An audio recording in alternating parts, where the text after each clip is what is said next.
Hello everyone. तो हम already बेटा पीछे फर्स्ट यूनिट कर चुके हैं जिसका नाम था इलेक्ट्रोस्टैटिक। तो जब हम इलेक्ट्रोस्टैटिक की दुनिया को जान रहे थे तो वहाँ पर हमने पढ़ा है कि जब भी चार्जेस रेस्ट के अंदर होते हैं तो जब भी चार्जेस रेस्ट के अंदर होते हैं वो सिर्फ एक इलेक्ट्रिक फील्ड प्रोड्यूस करते हैं। उसी इलेक्ट्रिक फील्ड से हमने वोल्टेज को प्रोड्यूस किया, कैपेसिटेंस को प्रोड्यूस किया और भी बहुत सारे ऐसे चार्जेस के इफ़ेक्ट देखे जो हमारी डेली लाइफ के अंदर काम आते हैं। जैसे एक वोल्टेज पैदा होता है, ठीक है, उसी वोल्टेज से आज हम सेकंड यूनिट के अंदर बढ़ रहे हैं जिसका नाम है इलेक्ट्रिसिटी। तो देखिए बच्चे, जो इलेक्ट्रिसिटी की दुनिया है ये बिल्कुल डिफरेंट है किससे, फर्स्ट यूनिट से। फर्स्ट यूनिट की बात करें तो हाईलाइटेड फीचर क्या था, हाईलाइटेड फीचर था चार्जेस आर एट रेस्ट। तो फर्स्ट यूनिट का नाम था इलेक्ट्रोस्टैटिक, जिसमें चार्जेस कहाँ पर थे, रेस्ट के अंदर। अगर चार्जेस रेस्ट में हैं तो वो इलेक्ट्रिक फील्ड प्रोड्यूस करते थे। जैसे कि यहाँ पर एक प्लस का चार्ज है, प्लस के चार्ज से ऐसे बाहर को रेस निकल रही हैं, इन रेस को हम बोलते थे इलेक्ट्रिक फील्ड लाइंस। अब बात करते हैं अब क्या करना है। अब स्टूडेंट्स हमें पढ़ना है इलेक्ट्रिसिटी। तो इलेक्ट्रिसिटी क्या है, study of charges when they are in motion. तो जब चार्जेस मोशन के अंदर आ जाएंगे, जब चार्जेस चलना स्टार्ट कर देंगे तो इनकी पूरी दुनिया ही बदल जाएगी, सारे कैरेक्टरिस्टिक, सारी प्रॉपर्टीज़ जो है चेंज हो जाएगी। देखिए इलेक्ट्रिसिटी की अगर हम बात करें, इस चैप्टर का जो नाम है that is the current electricity, ठीक है। तो हम शॉर्टकट में इलेक्ट्रिसिटी लिखा हुआ है, आप पूरा भी लिख सकते हैं, that is the current electricity. तो इलेक्ट्रिसिटी कब आएगा बच्चों, इलेक्ट्रिसिटी का आएगा when charges are in motion, ठीक है। मोशन में आ गए, कैसे है चार्जेस, ये बहुत सारे मेथड्स है चार्जेस को मोशन के अंदर लाने के लिए। आप बाहर से कोई एक्सटर्नल पावर सप्लाई लगा सकते हैं, फॉर एग्जांपल बैटरी कनेक्ट कर सकते हैं, या आप कोई थर्मल एनर्जी देके, हीट एनर्जी देके भी चार्जेस को चला सकते हैं। ये डिफरेंट मेथड्स होते हैं, इनकी बात बाद में करेंगे। अब बात करते हैं अगर रुका हुआ चार्ज, मतलब इलेक्ट्रोस्टैटिक की बात करते हैं, रुका हुआ चार्ज इलेक्ट्रिक फील्ड बनाता है तो क्या चलता हुआ चार्ज इलेक्ट्रिक फील्ड बनाएगा। तो देखिए इसके लिए मैं आपको इस एग्जांपल से समझाता हूँ। देखिए ये मेरे पास एक कंडक्टर है, ऐसे ही ये पूरा एक स्क्वायर शेप में पड़ा हुआ, दिस इज अ कंडक्टर, ठीक है। अब इस कंडक्टर में क्या है, यहाँ से करंट चल रहा है, ऐसे चल रहा है, ऐसे चल रहा है, ऐसे चल रहा है। अब इस पॉइंट से चार्जेस निकलने स्टार्ट हुए थे और घूम के इसी पॉइंट पर तो वापस आ रहे हैं, तो नेट चार्ज कितना हो जाएगा, तो नेट चार्ज स्टूडेंट्स ज़ीरो हो जाएगा। ओके, थोड़ी और आसान भाषा में समझिए। देखिए ये है कंडक्टर, कंडक्टर किसका बना हुआ है, कंडक्टर बनता है एटम्स का, ठीक है। तो एटम्स क्या होते हैं, एटम्स तो होते हैं न्यूट्रल, ठीक है। एटम क्या होते हैं, न्यूट्रल। अब इस कंडक्टर के अंदर जितने भी एटम है वो ऑलरेडी न्यूट्रल में ही हैं। अब हो क्या रहा है, उन एटम्स के अंदर जो फ्री चार्जेस हैं, ठीक है, फ्री इलेक्ट्रॉन जो हमेशा आउटर मोस्ट शेल में मिलते हैं, सिर्फ वो वाले चल रहे हैं। जब वो इलेक्ट्रॉन चल रहे हैं तो नेट चार्ज कितना रहेगा, तो नेट चार्ज स्टूडेंट रहेगा ज़ीरो, क्योंकि न्यूट्रल एटम था तो नेट चार्ज भी ज़ीरो ही रहेगा। ओके, अब नेट चार्ज ज़ीरो है तो क्या इलेक्ट्रिक फील्ड होगा, तो आंसर है बिल्कुल नहीं होगा, क्योंकि इलेक्ट्रिक फील्ड के लिए तो बॉडी का क्या होना जरूरी है, चार्ज होना जरूरी है, तो बॉडी तो चार्ज ही नहीं है। तो ठीक है, इसका मतलब चलता हुआ चार्ज इलेक्ट्रिक फील्ड नहीं बनाता, ठीक है। अब देखिए क्या होगा, अगर चलता हुआ चार्ज इलेक्ट्रिक फील्ड नहीं बनाता तो कोई और फील्ड बनाता है, तो आंसर है बिल्कुल सही बनाता है। अगर हम एक चार्ज को कंडक्टर के अंदर चलाएंगे, देखिए ये कंडक्टर के अंदर चार्ज चल रहा है, ठीक है। अब क्या हो रहा है, तो ये एक करंट प्रोड्यूस करेगा, सबसे पहले चलता हुआ चार्ज करंट प्रोड्यूस करेगा। अब इस करंट के कारण इसके अराउंड एक फील्ड डेवलप हो जाता है जिसको हम बोलते हैं मैग्नेटिक फील्ड। इस मैग्नेटिक फील्ड के बारे में हम थर्ड यूनिट में बहुत ही डिटेल में करने वाले हैं, जो बहुत ही बड़ा यूनिट है, ठीक है। तो हम बोलेंगे मूविंग चार्ज हमेशा क्या प्रोड्यूस करता है, मैग्नेटिक फील्ड। जो इलेक्ट्रिक फील्ड है वेरी कर जाएगा मोशन के केस में as compared to the rest. तो ये हो गया स्टूडेंट्स इंट्रोडक्शन की बात, ठीक है, जो इंट्रोडक्शन था। अब हम बात करेंगे हमारा जो आज का मेन टॉपिक है that is the current. First topic है बिल्कुल सिंपल, करंट क्या है स्टूडेंट्स। देखिए 9th 8th क्लास से पढ़ते आ रहे हैं, करंट क्या है, flow of charge per unit time. Simple है, चार्ज को चला दीजिए, चार्ज कितने टाइम के लिए चल रहा है, that is the current. Example के लिए देखते हैं, मेरे पास कंडक्टर है, इसकी लंबाई कितनी है, मान लीजिए इसकी लंबाई है 1 मीटर। तो इसमें 1 मीटर की लंबाई में इस एंड से इस एंड में कितना चार्ज फ्लो करेगा 1 सेकंड के अंदर, first point two second point, कितना चार्ज 1 सेकंड में फ्लो करेगा, जितना चार्ज 1 सेकंड में फ्लो करेगा वही क्या कहेगा, that is the definition of current. तो डेफिनेशन की बात करें, we can write dq/dt, flow of charge per unit time, charge per unit time, charge per unit time. कोई भी फॉर्मेट पसंद हो लिख लें विदाउट एनी झिझक, ठीक है, कोई भी आपको झिझकना नहीं है, without any hesitation. Okay, current ये हो गया। अब नापना भी है करंट को, तो कैसे नापेंगे? करंट को हम नापते हैं एम्पियर के अंदर, ठीक है। करंट का ऐसा यूनिट रहता है एम्पियर।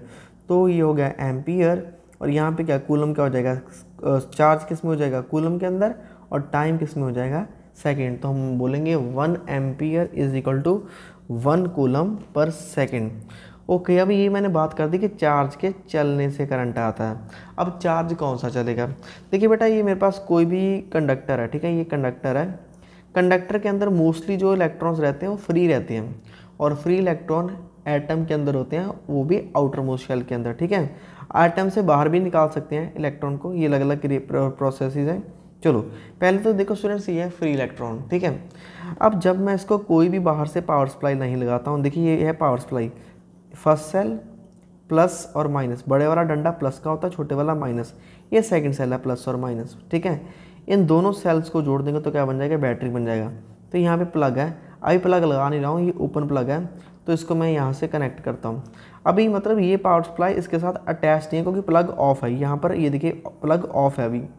अगर प्लग ऑफ है तो क्या हो रहा है, ये सारे इलेक्ट्रॉन्स आपस में यहाँ पर इसी के अंदर, कंडक्टर के अंदर ही घूमते रहेंगे। क्योंकि देखिए फ्री इलेक्ट्रॉन का मतलब क्या है, फ्री इलेक्ट्रॉन का मतलब है उसके पास थोड़ी सी एनर्जी है।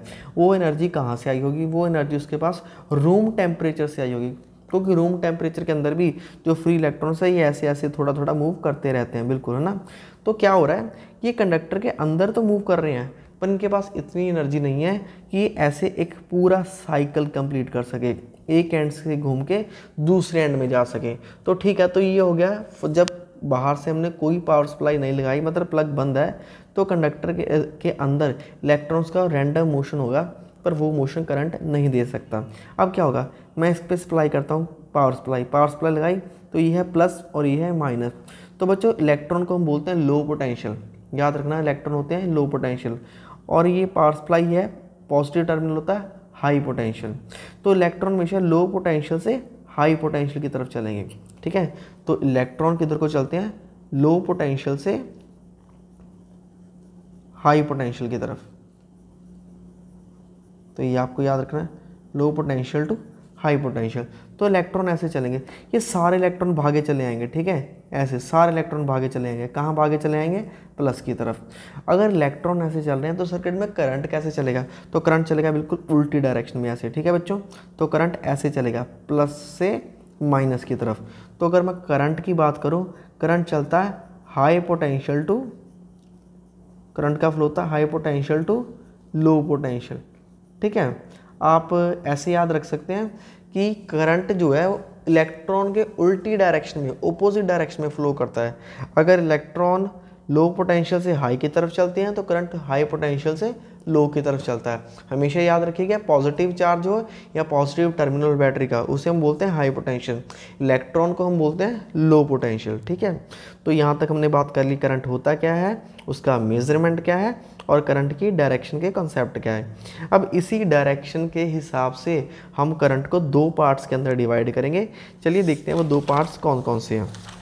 तो फर्स्ट पार्ट है स्टूडेंट्स टाइप्स ऑफ करंट।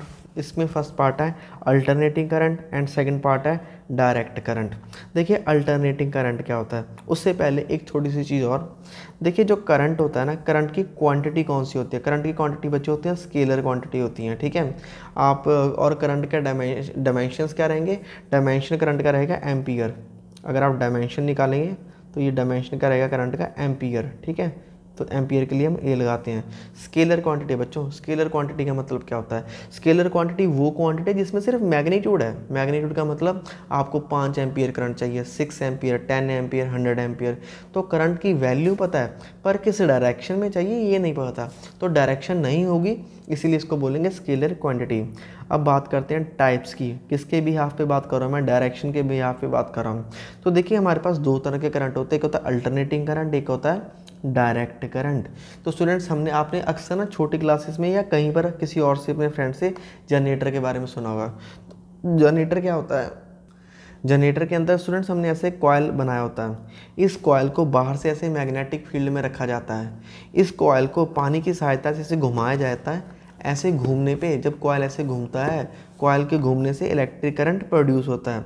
तो वो जो इलेक्ट्रिक करंट है जो हमारे पावर स्टेशंस में पैदा किया जाता है with the help of water, with the help of magnetic field, जब कॉयल को मैग्नेटिक फील्ड में घुमाते हैं तो वो करंट इस तरह का आकार लेता है, इस तरह की शेप लेता है, जिसको हम बोलते हैं एसी करंट। एसी मतलब जो बार बार अपना रूप बदलता जाएगा, ठीक है। तो इसमें क्या होता है, ये ज़ीरो से स्टार्ट होता है। जब कॉयल ऐसे खड़ा रहेगा, देखिए ये होता है ज़ीरो। जब ये कॉयल ऐसे हो जाएगा, ये हो जाएगा प्लस। जब ये कॉयल फिर से ऐसे हो जाएगा, ये हो जाएगा फिर से ज़ीरो। जब ये कॉयल फिर से ऐसे हो जाएगा तो हो जाएगा माइनस, तो ये फिर से ऐसे हो जाएगा, फिर हो जाएगा ज़ीरो। तो ये देखिए यहाँ से स्टार्ट हुआ कॉयल घूमना, तो ये हो गया हाफ साइकिल। हाफ साइकिल मतलब यहाँ से चल के यहाँ तक आ चुका है, ठीक है। फिर से ये हो गया वन कंप्लीट साइकिल, तो यहाँ से चल के यहाँ तक आ चुका है, ठीक है। तो ऐसे एसी करंट बनाया जाता है ऐसे, ठीक है बच्चों। अब ये जो प्लस माइनस है, प्लस माइनस इसका क्या हिसाब है, तो बच्चों जितने ही प्लस माइनस बनते जा रहे हैं 1 सेकंड के अंदर, तो उतनी उसकी फ्रीक्वेंसी होती है। फ्रीक्वेंसी का मतलब क्या होता है, फ्रीक्वेंसी का मतलब होता है कि 1 सेकंड के अंदर ये जो हम जनरेटर को घुमा रहे हैं, जनरेटर का जो कॉयल है उसको मैग्नेटिक फील्ड में घुमा रहे हैं, वो कितनी बार घुमा रहे हैं और कितनी बार घुमाने से वो कितना प्लस माइनस का रेट करता है। तो आंसर है इस एसी करंट की फ्रीक्वेंसी होती है 50 हर्ट्ज़।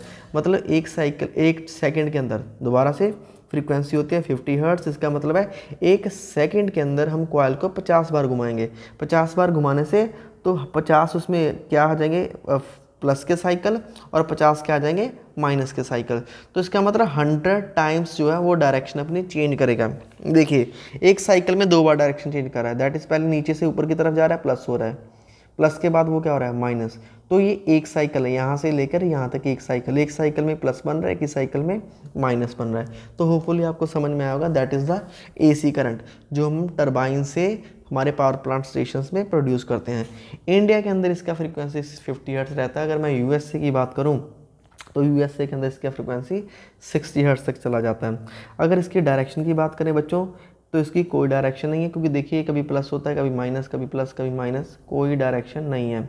कई बार एक्चुअली स्टूडेंट्स इसकी जो पिक्चर होती है ना, ये वाली जो पिक्चर है, ये तो सिर्फ हम किताबों में पढ़ते हैं कि ऐसी पिक्चर होती है, पर प्रैक्टिकली इसको अगर आप करंट को ट्रेस करोगे ना CRO पे, तो इसका ऐसे ऐसे ये वेरी करता है ऐसे, ठीक है। इसका मैग्नीट्यूड, ये मैग्नीट्यूड भी वेरी करता रहता है और डायरेक्शन भी वेरी करती रहती है। तो कुछ इस तरह से होता है। एक दूसरा करंट है स्टूडेंट जिसको हम बोलते हैं डायरेक्ट करंट। देखिए डायरेक्ट करंट का दूसरा नाम है स्टोर्ड करंट। जिस करंट को आप स्टोर कर सकते हो इन फॉर्म ऑफ चार्जेस, उसको बोलते हैं डायरेक्ट करंट।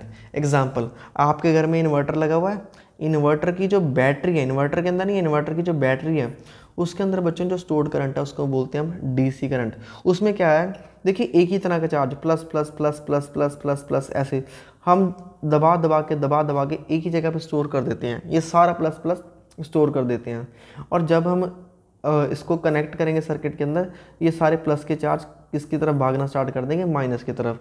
तो ये करंट प्लस से माइनस की तरफ चलता है, ठीक है।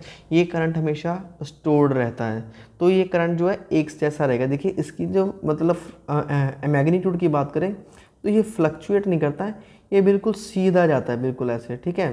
तो ये करंट अगर बिल्कुल सीधा जाता है, ये फ्लक्चुएट नहीं करता, इसमें प्लस माइनस नहीं बनते, तो इसकी फ्रीक्वेंसी हो जाएगी 0 हर्ट्ज़, ठीक है।